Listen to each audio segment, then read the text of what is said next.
del Hospital Héctor Cura de Olavarría. Y bueno, vamos a tener 3 disertantes de lujo.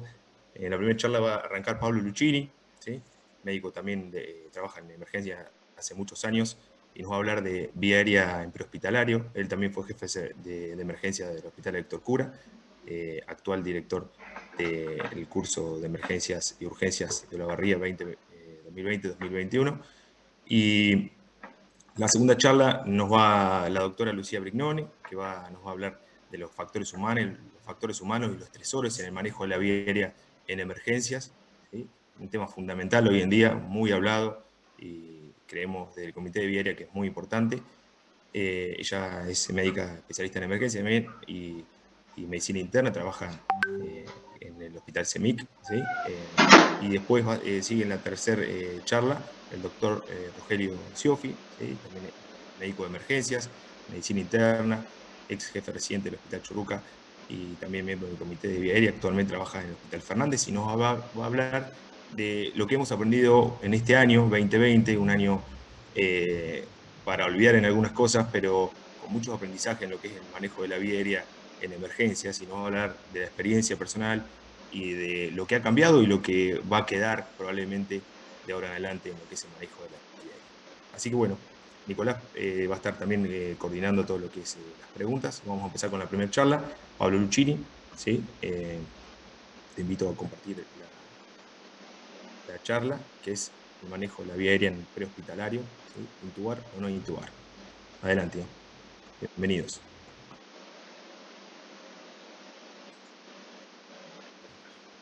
Bueno, buenas tardes para todos. Es un gran gusto estar acá después de haber estado en tantos congresos y en tantas jornadas como oyente. Realmente es un honor muy grande y agradezco haber sido invitado. Mi primera participación acá, y para bajar bien todo el estrés, hace 10 minutos se nos colgó en toda la barría internet, así que recién pudimos reconectarnos como para empezar muy tranquilo. En primer lugar, me declaro completamente libre de intereses. Y la charla para hoy es intubar o no intubar, aquí el problema, la vía aérea fuera del hospital.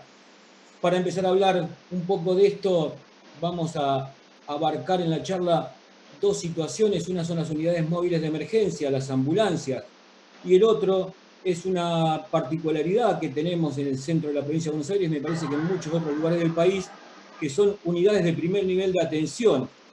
Quizás los únicos prestadores de salud en pequeñas localidades, como son los CAPS, los Centros de Atención Primaria de la Salud, o pequeños hospitales rurales, que comparten ser el único prestador con todas las asistencias preventivas y la cobertura 24 horas de emergencia. Lugares donde la situación es completamente distinta a un shock room, como veíamos en exposiciones anteriores. Entonces, para intubar o no intubar, primero queríamos pensar el paciente crítico. Cuando hablamos de un paciente crítico en emergencia, linealmente nos vamos al politraumatizado y a todas las normas recomendadas por la ATLS, pero también tenemos que considerar el crítico no politraumatizado, el crítico neurológico, respiratorio, cardiovascular, metabólico, que nos ocupa gran parte también de la atención en emergencia. Nuestro objetivo en todo paciente crítico es mantener la perfusión durante el traslado, y si tiene hemorragias, hacer el control de las hemorragias desde el prehospitalario y atender la oxigenación y la ventilación, y mantenernos en esas dos situaciones monitoreándola constantemente durante el traslado. Desde ahí que nos surge la idea de una gestión integral de la vía aérea, y no solo limitarnos a tomar la intubación orotraqueal como una variable completamente descontextualizada. A partir de ahí, tenemos que pensar, cuando vamos a ver las variables dependientes del paciente, que probablemente nos encontremos con factores anatómicos que nos impongan una vía aérea dificultosa, así como factores fisiopatológicos de una vía aérea dificultosa. Muy difícil de evaluarlos, pero sí tenemos que tenerlos considerados en el prehospitalario. Tenemos que tener un plan, tenemos que tener la idea de corregirlos y la posibilidad de resolverlos. Y si vamos un poco más en la vía, en el prehospitalario, vamos a tener variables dependientes de la situación en la que estamos. En primer lugar, el equipo de emergencias acotado, un equipo generalmente conformado por 3 personas, uno es el chofer, así que en el habitáculo sanitario vamos a quedar solo 2, y en la sala de emergencias de los pequeños hospitales también solemos quedar 2. Con los operadores hay que ver qué grado de capacitación han logrado obtener para vía aérea y cómo ha sido mantenido, dada que no es altamente frecuente la consulta de emergencia, y considerar aquí en estos equipos los tiempos de traslado, que pueden ser cercanos a los 10-15 minutos o pueden llegar a exceder la hora para tratar al paciente durante el traslado. El otro punto es el ambiente, que nos pone una vía aérea dificultosa ambiental. Trabajar en un habitáculo sanitario de una ambulancia con movimiento, con una iluminación quizás no adecuada, con temperaturas no adecuadas, y ni hablar de trabajar fuera de la ambulancia, en la ruta, con muchas veces el tráfico mantenido, de noche, con lluvia o con frío, imponen toda una carga ambiental que nos va a dificultar las maniobras. Lo otro es disponer de instrumental y dispositivos para la vía aérea, que si bien tiene que ser planificado desde antes, no todas las ambulancias de prehospitalario disponen, y sobre todo, de un respirador para la asistencia durante el traslado. Y la otra es la disponibilidad y el manejo de fármacos, y sobre todo ante el uso de inductores o bloqueantes neuromusculares, de tener la posibilidad de manejar la hemodinamia del paciente repercutida por el uso de estos fármacos. Entonces, con todo esto nos salen al menos estas 3 preguntas. ¿El paciente que estamos viendo necesita un control avanzado de la vía aérea? Primera pregunta. La segunda, ¿el control avanzado debe ser justo en ese momento que lo estamos pensando? Y la otra pregunta es si los resultados obtenidos van a ser mejores si yo trabajo sobre esa vía aérea ahora. A partir de ahí, trabajamos en esta propuesta de algoritmo de gestión de la vía aérea.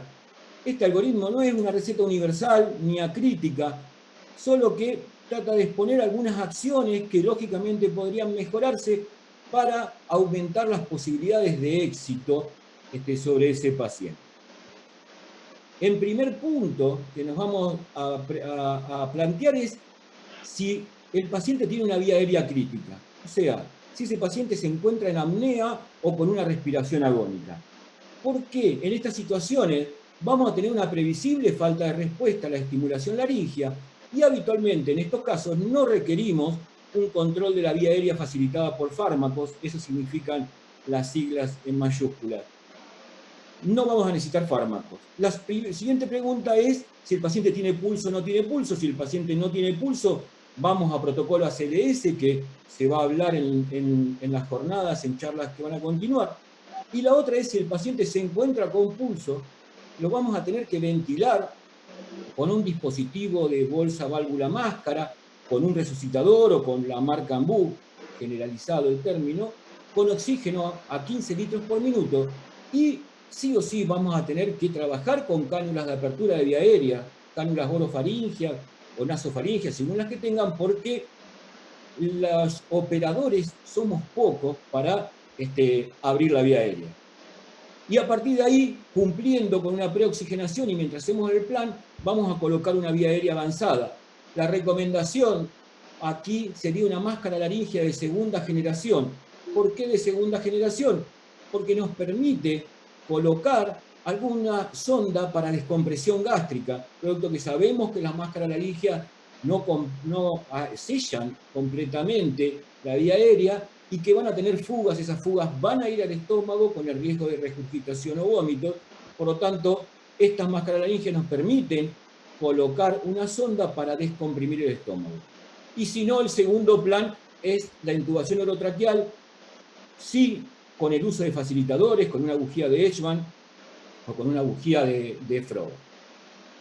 Si no estamos en esta situación de vía aérea crítica, tenemos que pensar si estamos en una situación de vernos forzado a actuar. ¿Qué es esto de verse forzado a actuar? es enfrentarnos con individuos agresivos. Puede ser esa agresión producto de la hipoxia o individuos con un rápido deterioro clínico que van a requerir actuar sobre una gestión integral de vía aérea, y estos sí van a necesitar el uso de fármacos para poder trabajar en la preparación y en la preoxigenación del paciente. Y a partir de ahí se nos abren algunas opciones. La primera a considerar es optar por una secuencia de intubación retrasada con el uso de ketamina en una dosis disociativa para preoxigenar al paciente y hacer una reanimación hemodinámica durante el traslado. Este uso de ketamina, hacerlo por vía endovenosa en un paciente agitado, agresivo, a veces es muy dificultosa la ketamina. Hay trabajos que apoyan el uso por vía intramuscular con muy buena respuesta y en un inicio de acción de 5 minutos. Por supuesto que, por más que usemos ketamina en una secuencia de intubación retrasada, debemos estar preparados para que esa vía aérea pueda tornarse crítica, una vía aérea crash, y tengamos que pasar al paso anterior del protocolo. Algunas otras opciones, según las habilidades del equipo, es hacer el COVID, es la intubación con el paciente respirando solo con ketamina, que debemos ayudarnos con lidocaína en spray para disminuir los reflejos de vía aérea y ahí colocar una vía aérea avanzada, y el paso siguiente sería una secuencia de intubación.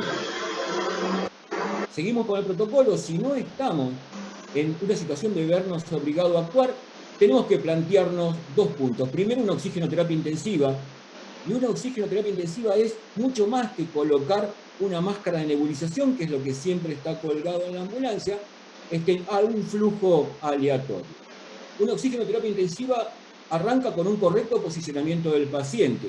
Si el paciente lo permite, la mejor posición que puede tomar es una posición sentada, donde puede hacer uso de todos los volúmenes pulmonares.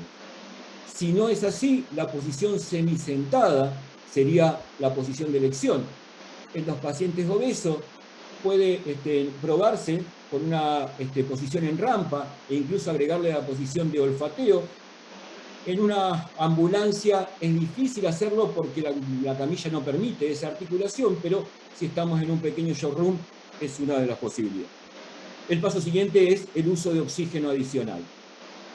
Darle la fracción inspirada de oxígeno que el paciente necesita, comenzando desde cánulas nasales de bajo flujo, pasando por máscaras con reservorio, las máscaras de no reinhalación, hoy por hoy muy en boga en la situación de COVID que tenemos. Y la tercera posibilidad es usar el resucitador, el dispositivo de bolsa, válvula, máscara, como elemento de oxigenación sin agregarle presión positiva, que nos da la ventaja de lograr una mucho mejor adaptación a la cara del paciente y lograr fracciones inspiradas de oxígeno mayores. Y en la bibliografía internacional aparece el uso de CPAP en el prehospitalario, una realidad, me parece que en Argentina todavía no tenemos mucho acceso y esperemos en los próximos años tenerlo. Junto con la oxigenoterapia intensiva, debemos hacer hincapié en la reanimación hemodinámica conjunta del paciente.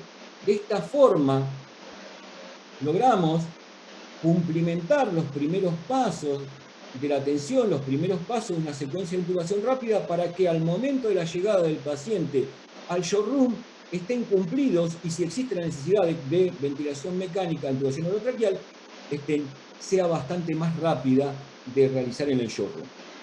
A partir de acá, si nos planteamos en el monitoreo continuo del paciente, si no mantenemos una oxigenación crítica, no nos queda otra opción de pasar al paso anterior, que es el control de la vía aérea facilitada por fármacos y obtener una vía aérea avanzada. Si yo logro mantener los objetivos de oxigenación, tengo que evaluar en este momento si tengo un riesgo de compromiso progresivo de la vía aérea, riesgo de broncoaspiración, sobre todo en situaciones de transporte muy prolongado.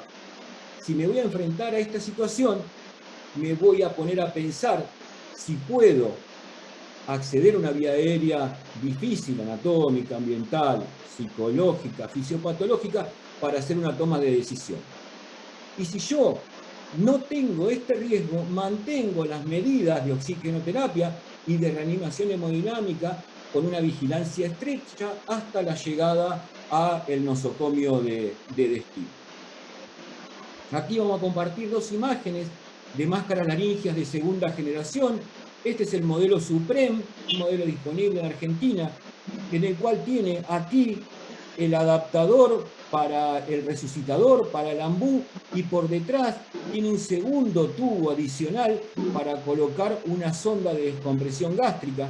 Acá se ve ingresando y acá se ve en la punta del CUF saliendo la máscara. Esto tienen un mango rígido y curvado, que no es el de las características de tercera generación, pero que mejora la adaptación y las fugas en la vía aérea. Y esta otra es el modelo ProSeal, es un modelo con el tubo flexible. Aquí está el adaptador para el resucitador. Por el costado está el canal adicional para colocar la sonda nasogástrica. Acá se ve saliendo de la punta de la máscara laringea. Y la característica que tiene esta, además de tener el canal adicional, es que por dentro tiene una estructura metálica que mantiene el diámetro interno para que no haga acodamientos. Y por último, vamos a compartir esta tabla que está bajada de esta revista, en el cual está calculado el nivel RAS inicial de un número de pacientes con dosis de 4 a 5 miligramos por kilo de ketamina. La dosis puede ser desde 4 hasta 6 miligramos. Acá calcularon estas dos dosis y evaluaron a los 5 minutos qué nivel de RAS tenían, con un nivel de más 1 y 0, y a los 10 minutos con un RAS de menos 2 y menos 3, para hacer en lo que es la secuencia de intubación retardada con ketamina intramuscular. Bueno, espero haber cumplido con los tiempos. Nada más para agregar y muchas gracias. Bueno, muchísimas gracias, Pablo. Excelente tu disertación, la verdad que muy buena. Los invito a que vayan empezando alguna pregunta. Estamos medio cortos con el tiempo. Vamos a dejar quizás las preguntas para el final. A ver si me fijo si hay una pregunta en el chat ahora y si no, seguimos adelante. Bueno, vamos a hacer así. Dejamos las preguntas al final, así tenemos tiempo para todos los disertantes. Muchísimas gracias de vuelta, Pablo. Ahora seguimos con Lucía Brignone, que nos va a hablar sobre factores humanos estresores en vía aérea, un tema fundamental. Bienvenida, Lucía.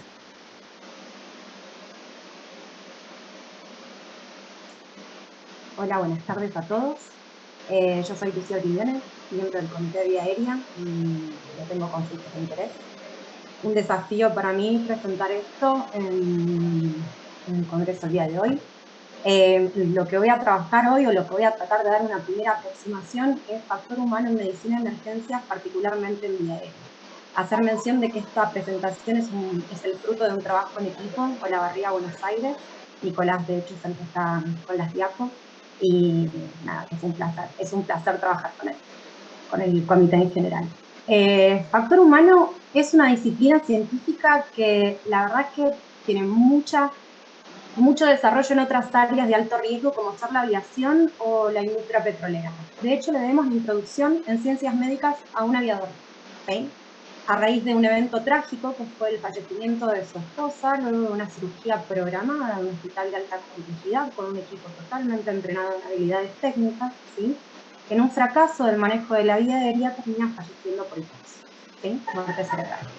Martin Promelain, este hombre, este aviador, que ya tenía entrenamiento en factor humano, decidió investigar qué fue lo que pasó. Y no lo entendía, si todo estaba bien, ¿por qué todo salió mal? Así como llegó a la conclusión de que el principal problema en el manejo de la vía aérea de su mujer en la sala de quirófano, en la sala de operaciones, fue un error en la comunicación, ¿sí? Del equipo de trabajo. Es ahí donde nosotros debemos saber que el factor humano es una disciplina científica que estudia procesos complejos y potencialmente inseguros, buscando cadenas de error y desarrollando esquemas para generar seguridad. Estamos expuestos al estrés. El estrés es en el departamento de emergencias es enemigo de la atención, es enemigo de la memoria, es enemigo de la motricidad, ¿sí? Nos va a limitar las habilidades técnicas y no técnicas. Factor humano es una disciplina que nos da herramientas para lidiar con el estrés en situaciones de crisis.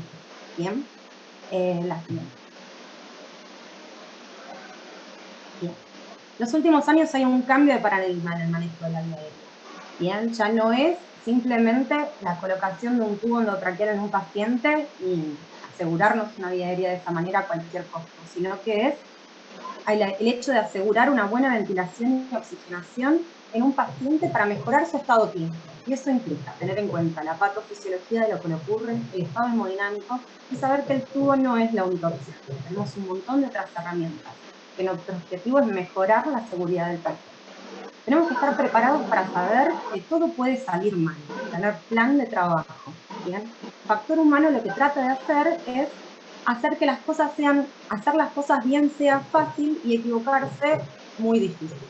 Cuando uno empieza a leer factor humano en ciencias médicas, la verdad que tiene nada más 15 años de evolución en nuestra área, ¿sí? Todo el mundo lo relaciona y lo hace la analogía con que la reanimación de un paciente en el servicio de emergencias, el manejo de la vía aérea en particular, es un deporte de alto riesgo y es un deporte elíptico.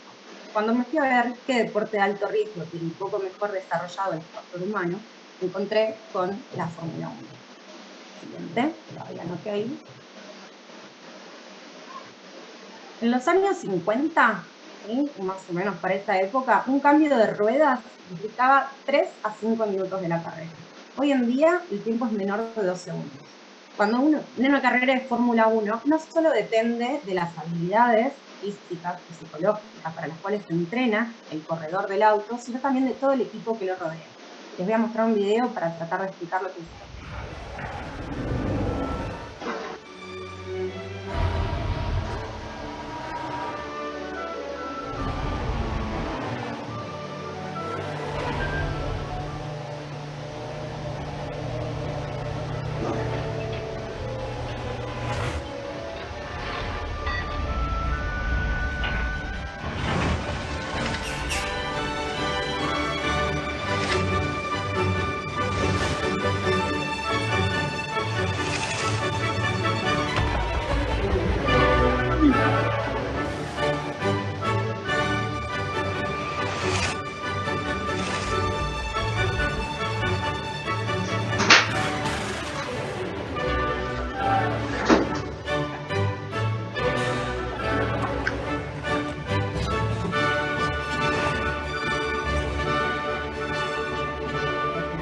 Ahora.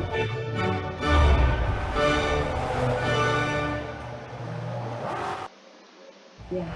Este video lo que muestra inicialmente es la primera parte en cámara lenta, ¿sí?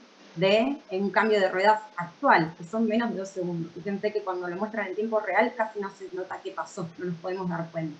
¿Qué pasó para que sea de 3 a 5 minutos hace 50, 60 años a convertirlo en menos de 2 segundos? Se estudió cada parte del proceso, cada tuerca, cada herramienta, cada rueda. ¿Qué parte del equipo era necesaria? ¿En qué lugar era necesario? Aprendieron a comunicarse principalmente. Y no solo con las palabras, sino que también con los gestos y con el cuerpo. Ahora, para tratar de hacer un poco más sistemático y pasarlo a lo que nosotros nos compete o lo que nosotros hacemos día a día, tratamos de hacer un video para demostrarles un día cualquiera en la guardia en un grupo de trabajo que todavía no tiene herramientas de factor humano. Adelante.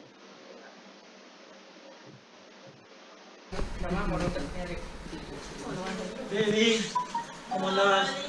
Bien, llegando con un dolor en el hombro tremendo, no lo puedo mover. Esperemos que esté tranquilo bien. Bueno, arreglamos como siempre, como todos los días. Hola doctor, ¿cómo le va? Traigo a Juan Covido, tiene 75 años. Vamos a pasarlo, Comenzó hace 2 días con fiebre y con tos, y hoy lo manda el doctor de Sierra Chica porque le cuesta respirar. ¿Cómo es que se llama? Juan Covido. Ah, bueno, listo. Bueno, lo dejo. Dale, gracias. Che, dame una hamburguesa. Dame una hamburguesa, Dios mío, el hombro este me... Espera. Tiene que poner esto. Che, vamos a tener que entubar, ¿eh? Sí, dale, ¿lo dormimos? Bueno, sí. Dame mida Fenta, una y una. Y la máscara de laringe no. La máscara de laringe no. Pero es que claro, nunca hay nada. Cuando se El necesitan las tubo, cosas no están. tubo 8 también. Un tubo 8 y mira Fenta. Bueno, cualquier similitud con la realidad es pura coincidencia. Calculo que habrán reconocido al actor principal, ¿sí? Y la idea es darles una idea de sobre qué trabaja el factor humano, sobre qué nos puede llegar a dar herramientas. Principalmente son los puntos cardinales. Uno es el reanimador, dos, el equipo, el ambiente y herramientas para trabajar sobre el paciente, acordándonos siempre que estamos ante una situación de estrés y el estrés es enemigo de nuestro trabajo. Gracias. Respecto del reanimador, es importante saber que no es solo el estado físico, ¿sí? Es muy importante a la hora de reanimar a un paciente, ¿sí? No, es importante la cantidad de horas que durmió, la cantidad de horas que llega trabajando, si tiene alguna dolencia que lo limita a hacer tal o cual tarea, eso es relevante. Y también saber que el factor humano tiene investigado con bastante buena evidencia, herramientas psicológicas para lidiar con el estrés frente a una situación. Un nivel de estrés adecuado nos optimiza nuestro estado de alerta para trabajar en tal tarea y optimiza el nivel de conciencia. Un nivel de estrés exacerbado, sobre todo cuando las cosas no salen cuando planeamos, ¿sí? Puede llevar a conductas de parálisis de acción o cuestiones desorbitantes que no tienen nada que ver con lo que estamos haciendo. Bueno, hay 4 principalmente que están estudiadas, ¿sí? Una es, las voy a nombrar rápidamente, una es la respiración, técnicas respiratorias muy sencillas que ayudan a atraer la atención y a disminuir el estrés en el momento, ¿sí? El diálogo interno con uno mismo, convencerse de que lo que está pasando tenemos dominio de la situación, que podemos enfrentarnos a la tarea que nos compete, ¿sí? Tiene que ser convincente, nos lo tenemos que creer, puede ser en voz alta o simplemente un diálogo interno. El hecho de poder mirar e incluso poder simular el procedimiento de una laringoscopía o la colocación de un tubo con las propias manos. Eso activa regiones del cerebro relacionadas con los movimientos y las destrezas técnicas, con nuestras habilidades manuales. Y después, por último, el hecho de poder tener palabras gatillo o frases gatillo que nos lleven a la atención. Esto sirve para disminuir los errores de fijación. Cuando yo me encuentro ante una dificultad en el manejo de una vía aérea, una laringoscopía dificultosa, si yo recuerdo que lo que tengo que hacer es ventilar y oxigenar a mi paciente para mejorar su estado clínico, eso me va a sacar del hecho de que solo me queda como opción ponerme el tubo. Me va a recordar que tengo desde una máscara laringe hasta una vía aérea quirúrgica como opciones. Respecto de la siguiente, el equipo. Respecto del equipo voy a hablar de 3 puntos fundamentales. Uno, la asignación de roles. Fundamental, que cada miembro del equipo sepa qué tiene que hacer o qué lugar ocupa durante la reanimación. La asignación de un líder, la asignación de quien se ocupa de la vía aérea, del estado hemodinámico, es fundamental y está demostrado que mejora muchísimo la funcionalidad del equipo. 2, una comunicación efectiva. Como les dije al principio, la mayor tasa de error respecto de fracasos o problemas en el manejo de la vía aérea se debe a una falla en la comunicación en el equipo. Tenemos que ser claros y concisos, tenemos que llamarnos por nuestros propios nombres de preferencia, tenemos que lograr hacer un circuito cerrado, si el líder da una indicación, que reciba, que se chequee que recibió la indicación al que se la dio, ¿sí? Y que efectúe un feedback si lo logró o no lo pudo hacer, ¿bien? Eso se llama circuito cerrado y es fundamental. De hecho, hay que también tratar de mantener un diálogo horizontal, si bien el líder es el que da las órdenes o el que indica, que todos los miembros del equipo puedan plantear si se encuentran ante una dificultad. Sobre todo es importante dar lugar a que el poder decir, no sé, me equivoqué, me olvidé o me estoy encontrando una dificultad y no llevarlo a una connotación negativa diciendo, bueno, es inútil, no puede con esto. No, en este momento estamos trabajando en una situación de estrés y tenemos que trabajar como equipo para lidiar con ello. Y por último, un modelo mental compartido. Es re importante que todos tengamos una hoja de ruta y que la conozcamos entre todos, que podamos hablar el plan de manejo de este paciente y de plantearnos la situación que si fracasa nuestro plan A, tener un plan B y plan C, que todos sepamos a qué objetivo queremos llegar. Después, respecto del ambiente. El ambiente debe ser seguro, primero y principal, y después provisto. Y yo a lo provisto le agrego algo más, que tiene que estar disponible y mejor, fácilmente disponible.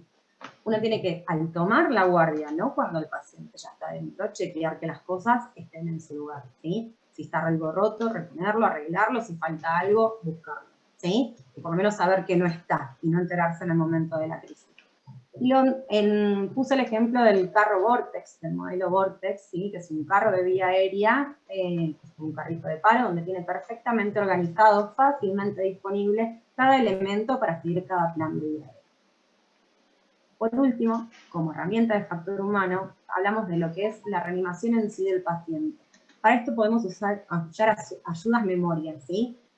No nos hace menos médicos usar ayudas cognitivas, visuales, fáciles, preparadas. Nos podemos olvidar una dosis de una medicación, para eso están las tablas de dosis, calculadas por peso de preferencia, ahora que no entramos con el celular en Shockroom, ¿sí? Los checklists que se pueden usar antes, durante y posterior a la reanimación, y los algoritmos, ¿sí? Que está bueno tenerlos pegaditos en el Shockroom, de preferencia en grande y en color. No nos hace menos médico si nos trabamos o nos encontramos frente a una dificultad, poder ver cuál es el paso siguiente, tenerlo como opción.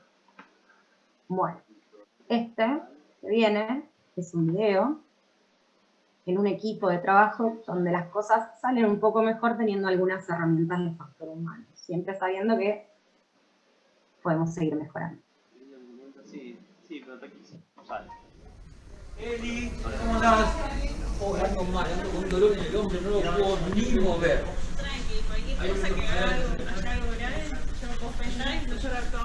Bueno, dale. Hola María, ¿cómo estás? Vamos a revisar el showroom, a ver si está todo armado. Ok. Hola, ¿cómo estás? Bien, bien. ¿Qué tiene el paciente? Vamos a pasarlo. Ayúdame, por favor. Mío. Juan Covido, 79 años, tiene tos y fiebre hace 48 horas, pero con mucha dificultad respiratoria. Ajá. ¿Traes carro de paro, por favor? No, te cuento, persona alcohol estaba con el 60%, con mucho uso de músculos sensorios, cada vez que le picaste en base derecha, le puse la máscara con reservorio 15 litros y logré la mejor saturación al 80%. Bien. 110 de presión, 100 de cardíaca. Dame la ambush, por favor. Poneme el monitor y saturámelo.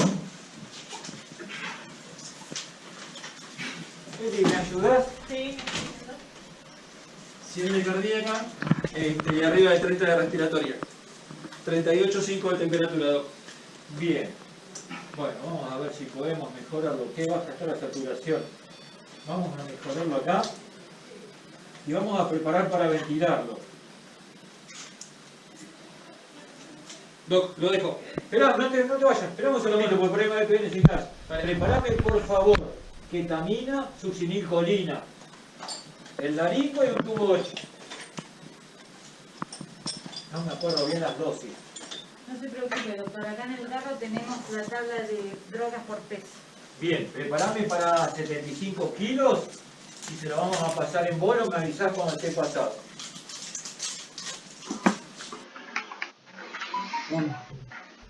Bueno, las cosas salen un poco mejor teniendo herramientas cognitivas. No lo puedo ni mover.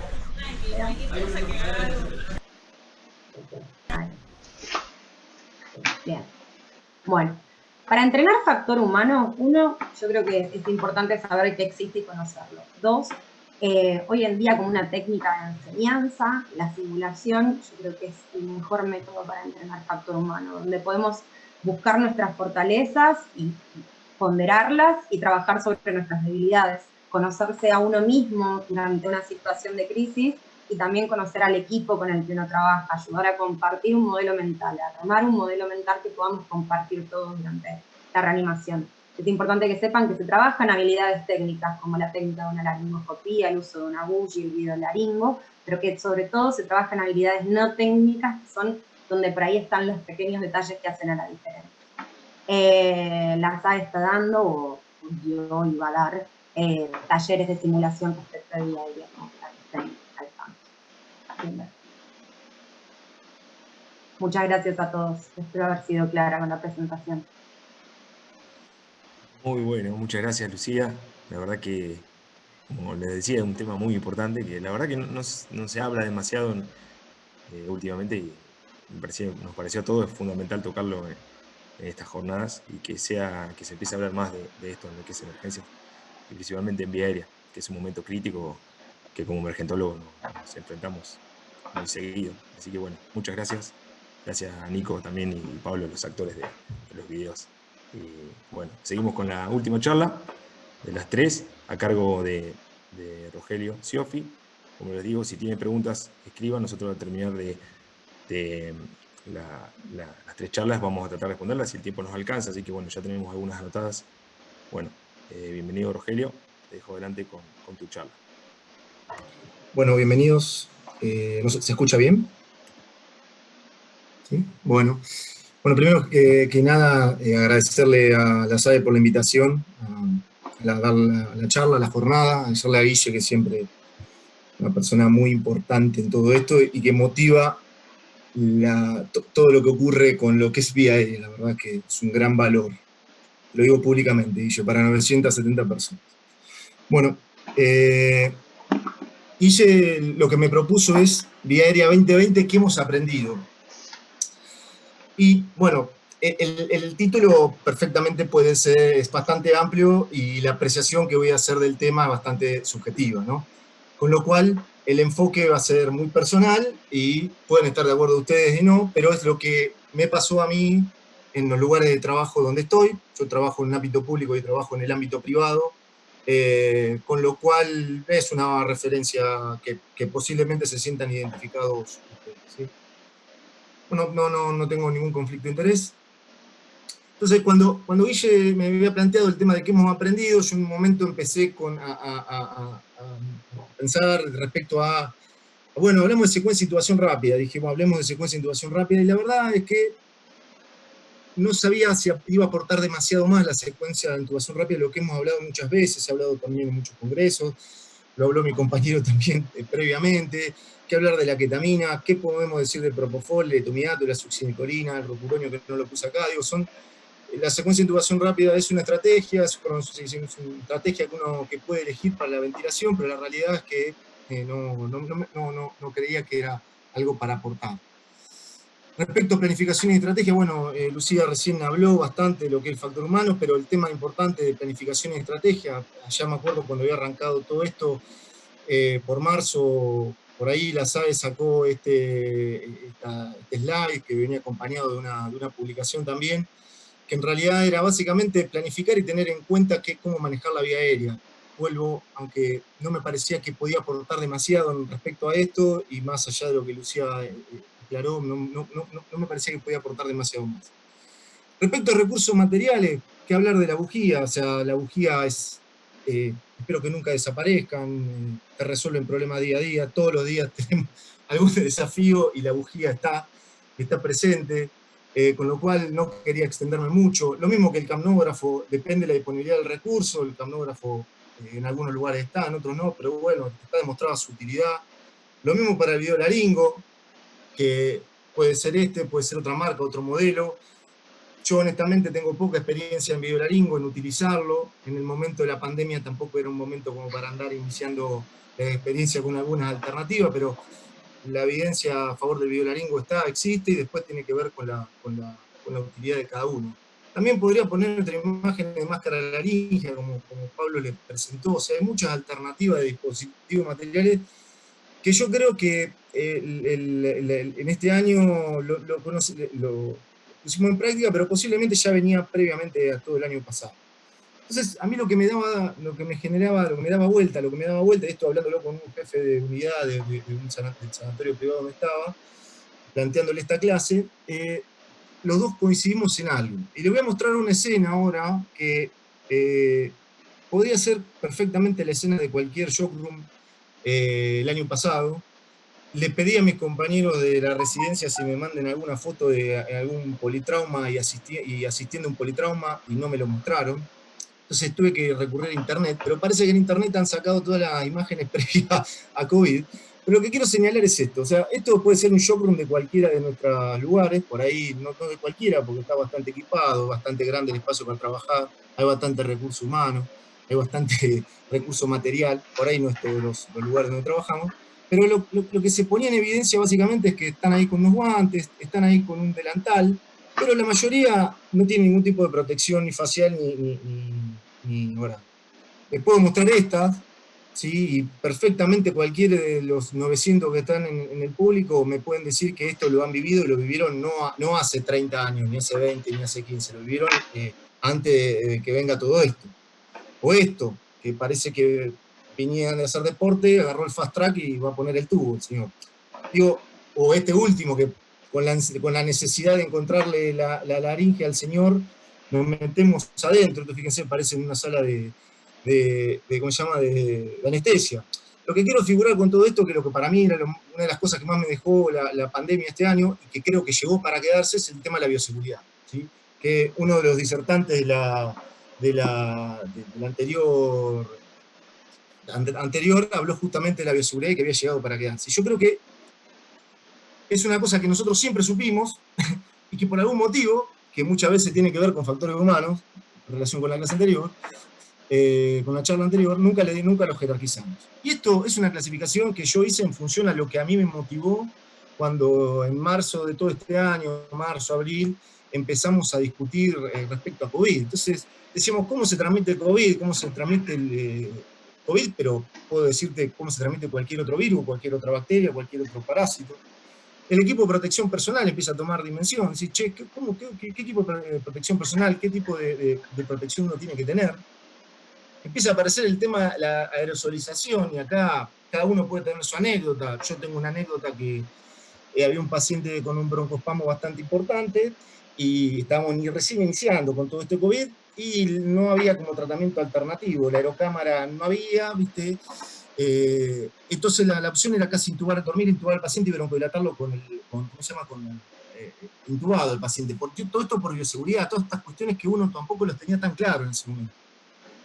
Y por otro lado, el sistema de tratamiento de aire de la unidad de emergencia, que voy a hablar muy poco de esto, pero es una cosa que me parece que uno lo tiene que incorporar, ¿sí?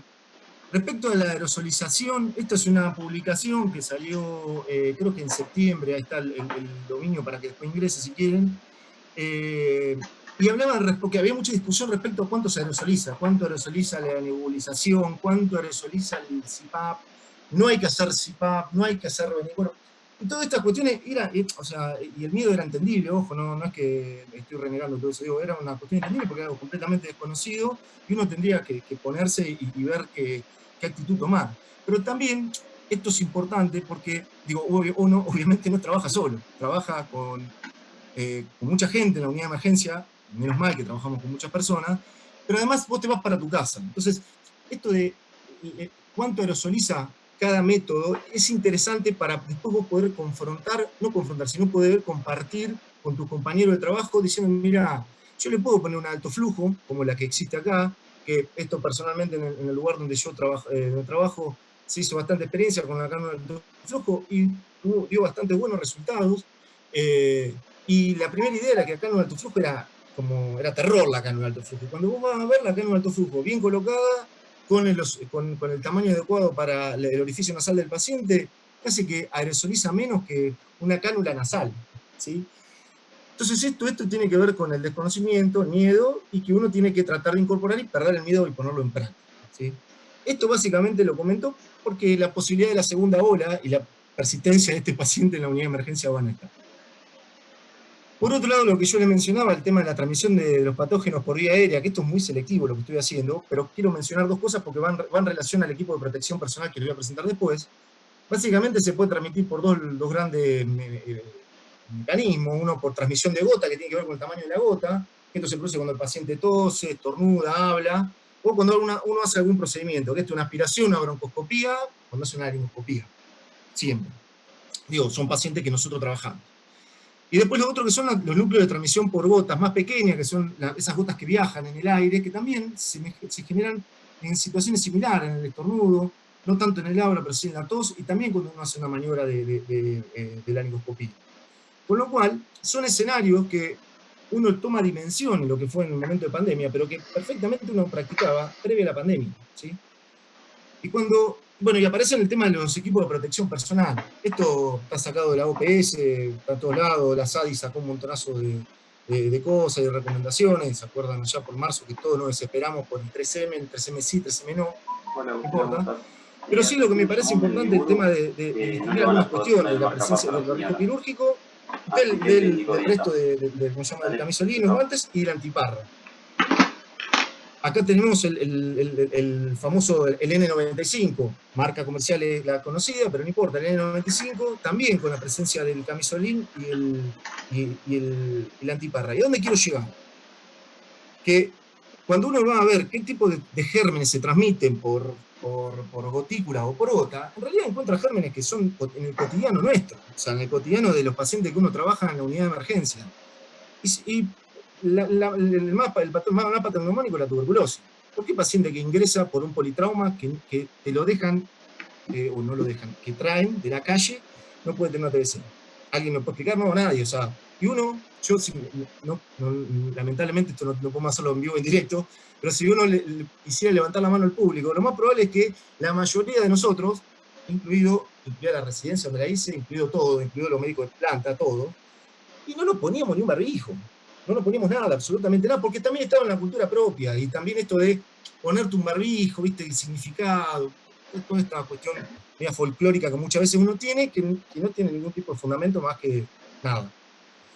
Entonces, y el barbijo quirúrgico también, cuando vos vas a las patologías que se pueden transmitir por el barbijo quirúrgico, por gota, ¿por qué una meningitis no te la puedes llevar puesta cuando está intubando un paciente? O sea, hay 2 millones de cosas de patologías que uno las tiene y que no la registran, y que la pandemia vino a poner de manifiesto, entre un montón de otras cosas, básicamente cómo nos manejamos.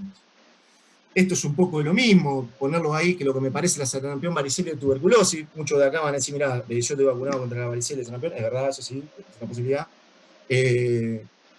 El tema es que también tenemos a un familiar o vamos para otro lado, digo, no es que estamos en la vida en una burbuja, con lo cual se lo podemos llevar para otro lado. Y ni hablar de la tuberculosis. Más de uno de tener algún compañero que se agarró una tuberculosis en el hospital. Y para ir terminando, la otra cosa que también me dio vuelta en la cabeza ya por marzo, abril,